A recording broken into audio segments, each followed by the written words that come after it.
OpenAI's new image model sparks copyright backlash. VMware sues Siemens over alleged license breaches, and renewables made up 92.5% of global power capacity additions in 2024. Welcome to Hashtag Trending. I'm your host, Jim Love. OpenAI's latest image generation tool is drawing criticism after producing artwork in the style of Studio Ghibli, despite claiming to block copyrighted prompts. The image, created with a prompt referencing the Japanese animation studio, went viral, raising new questions about how generative AI interprets and replicates protected styles. The image was generated using OpenAI's newly upgraded image model, now available across all versions of ChatGPT, including free accounts. A user asked the tool to create a Inu in the style of Studio Ghibli, and the system returned a result that closely resembled Ghibli's signature visual style. Critics say that this undercuts OpenAI's claim that its tools refuse to generate copyrighted material or mimic protected artistic styles. If OpenAI's model wasn't trained on copyrighted Studio Ghibli material, how could it know what that means? Asked TechCrunch reporter Devin Koldewey, who first reported on the controversy. The case highlights a core legal and ethical tension.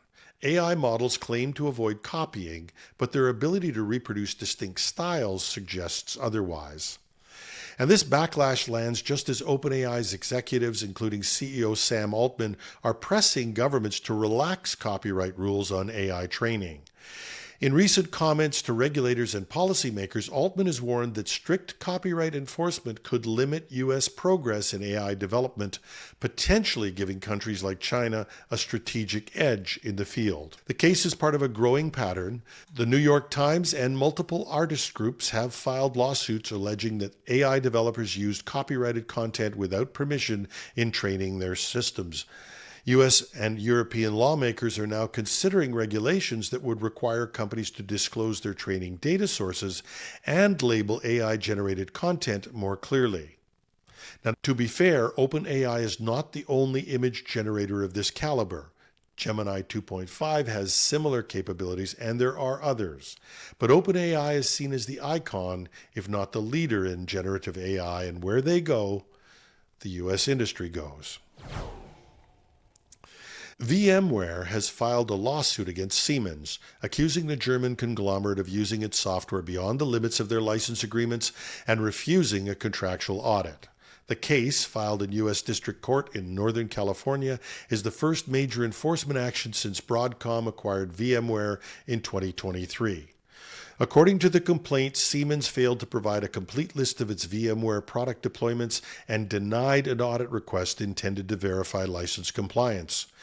VMware further alleges that Siemens used its virtualization software beyond what was permitted under the contract and is seeking damages and an injunction to stop further unlicensed use.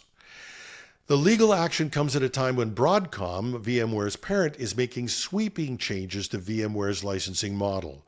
The company has eliminated all perpetual licenses and shifted all customers to subscription-based pricing. Under the new terms, VMware now requires a minimum of 72 cores for a license pack, a standard critics say prices out smaller customers who are forced to buy licenses they cannot use and complicates compliance. The lawsuit signals a more aggressive posture from Broadcom, warning enterprise customers that strict license enforcement will be a priority going forward. And with many companies still adjusting to VMware's new licensing rules, more disputes could follow. And a good news story, at least in part, renewable energy accounted for a record 92.5% of all new power generation capacity added worldwide in 2024, according to the International Renewable Energy Agency, or IRENA. The data signals the strongest shift yet towards clean energy sources as companies accelerate the transition away from fossil fuels. Out of 510 gigawatts of new global power capacity added last year, 473 gigawatts came from renewable sources. That marks a 13.9% increase in renewable additions compared to 2023. Solar power led the surge, representing 73% of all new renewable capacity, roughly 345 gigawatts, followed by wind, which contributed around 113 gigawatts, or 24%. Asia remained the dominant force in global renewable growth, adding 326 gigawatts of new capacity, of which 297 gigawatts was renewable. Europe followed with 71 gigawatts in total additions, with 65 gigawatts renewable, and North America contributed a measly 34 gigawatts, but nearly all of it renewable. Total installed renewable capacity worldwide has now reached 3,870 gigawatts, accounting for 43% of the world's electricity generation capacity. While that represents a significant progress, fossil fuels still supply most of the electricity consumed globally due to the scale of existing infrastructure. And despite the progress, there are some challenges. Recent speeches from the U.S. president indicate that he is not in favor of renewables, and he has talked about a renewed focus on oil and what he's termed clean coal. As well, despite the progress made on renewables, and despite claims from the U.S. president, it's clear that China is the one that's taken the leadership role from the U.S., accounting for almost 64% of new capacity added.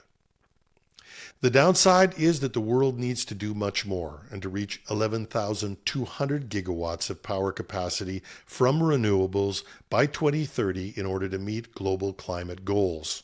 To reach that requires at least 16.6% annual growth versus the roughly 13% this year. We want to celebrate the progress, but we should also look at it in a different fashion. We talk a lot about superiority over the Chinese in terms of AI.